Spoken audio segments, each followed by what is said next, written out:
Hi everyone, Ray here, and it's time for another project management tip.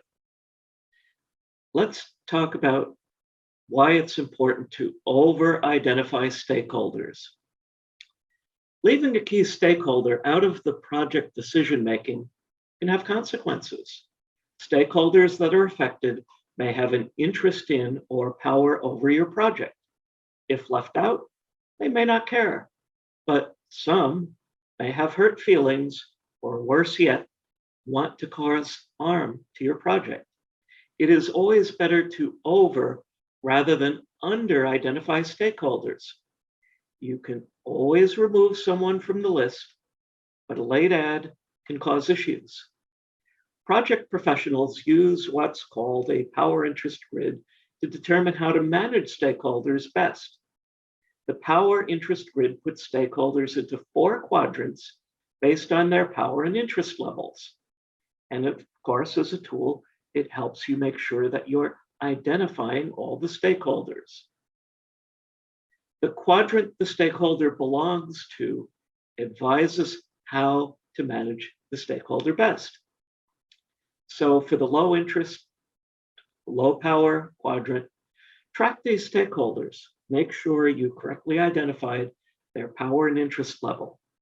Watch, because their status could change during the project. This is again why it's important not to leave someone out.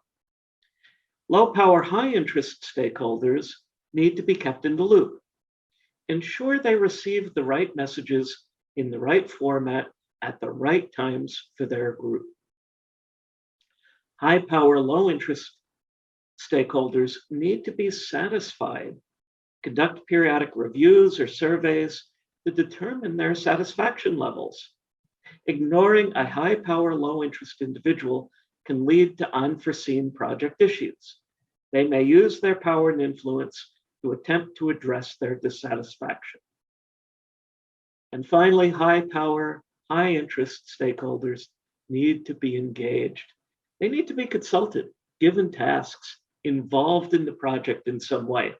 They will be influencers who can have a significant effect and significant impact on projects. Consider recording the levels of power and interest of stakeholders in your stakeholder register.